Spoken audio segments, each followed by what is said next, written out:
الحمد لأہلہ والصلاة علی اہلہا اما بعد۔ مسائل روزہ۔ روزے کی حالت میں انہیلر استعمال کرنا۔ دمہ کے مریض انہیلر استعمال کرتے ہیں، اس کو منہ کے پاس لا کر پچکاری کی طرح دباتے ہیں جس سے خشک پاؤڈر کی طرح نکلتا ہے۔ حلق میں اس دوا کا ذائقہ بھی محسوس ہوتا ہے، پھیپھڑوں کو سکون بھی ملتا ہے، اس سے روزہ ٹوٹ جائے گا۔ اگر کوئی دمہ کا مریض روزہ رکھے پھر اچانک انہیلر لینے کی شدید ضرورت محسوس ہو کہ انہیلر نہ لینے سے جان کا خطرہ ہو یا بیماری بڑھ جائے گی تو انہیلر استعمال کرنا جائز ہے، البتہ انہیلر استعمال کرنے سے روزہ ٹوٹ جائے گا، بعد میں قضا لازم ہے، کفارہ لازم نہیں ہے۔ کتاب الفتاوی۔ بواسیر کے اندرونی مسوں پر دوائی لگانا۔ بواسیر کے اندرونی مسوں پر مرہم یا دوا لگانے سے روزہ ٹوٹ جائے گا، مگر جو مسے باہر رہتے ہیں ان پر دوا لگانے سے روزہ نہیں ٹوٹے گا۔ احسن الفتاوی۔ کلی کرتے وقت حلق میں پانی چلا گیا۔ کلی کرتے وقت حلق میں پانی چلا گیا اور روزہ یاد تھا تو روزہ ٹوٹ جائے گا، قضا واجب ہے، کفارہ واجب نہیں۔ شامی۔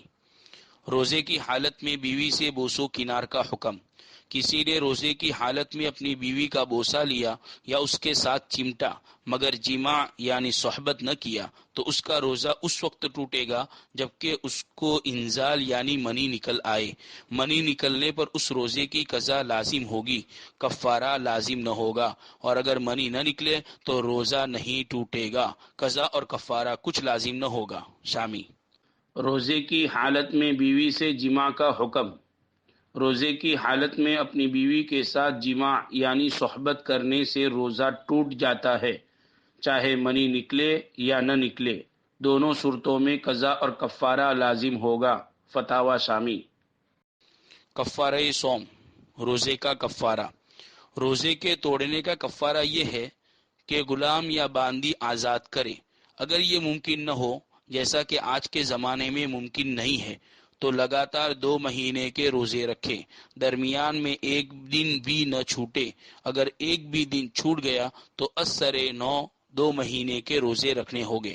اگر اس کی طاقت نہ ہو تو 60 مسکینوں کو دونوں وقت پیٹ بھر کر کھانا کھلائے۔ نور الایضاح۔ جس میں 60 دن روزہ رکھنے کی طاقت ہوگی اس کو 60 مسکینوں کو دونوں وقت کھانا کھلانا کافی نہ ہوگا بلکہ روزہ رکھنا ہی ضروری ہے۔ فتاوی عالمگیری۔ مسائل تراویح۔ دعائے قنوت پوری ہونے سے پہلے امام نے رکوع کر لیا، ابھی مقتدی دعائے قنوت پوری نہیں کر پایا تھا کہ امام دعائے قنوت پڑھ کر رکوع میں چلا گیا، تو مقتدی کو چاہیے کہ اپنی دعائے قنوت چھوڑ کر امام کے ساتھ رکوع میں چلا جائے۔ شامی۔ دعائے قنوت بھول کر رکوع کر لیا، وتر میں دعائے قنوت پڑھنا بھول جائے اور رکوع میں چلا جائے تو دعائے قنوت کے لیے قیام کی طرف لوٹنے اور دعائے قنوت پڑھنے کی ضرورت نہیں ہے، بلکہ بہتر ہے کہ دعائے قنوت چھوڑ دے اور اخیر میں سجدہ سہو کر لے، کیونکہ دعائے قنوت واجب ہے اور واجب بھول سے چھوٹ جانے سے سجدہ سہو واجب ہوتا ہے۔ شامی۔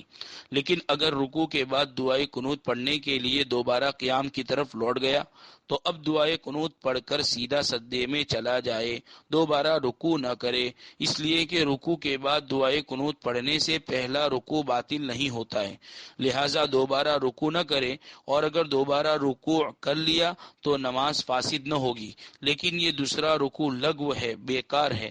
اس دوسرے رکوع میں کوئی شخص شریک ہو تو وہ اس رکعت کا پانے والا شمار نہ ہوگا، اس لیے کہ تیسری رکعت کا اصل رکوع تو وہ ہے جو دعائے قنوت سے پہلے کیا گیا ہے، یہ بعد میں کیا جانے والا رکوع لغو ہے اور اخیر میں سجدہ سہو کرنا ہوگا، کیونکہ دعائے قنوت کو اس کی اصل جگہ رکوع سے پہلے پڑھنا چھوڑ دیا گیا۔ شامی۔ سلمنا لرمضان وسلم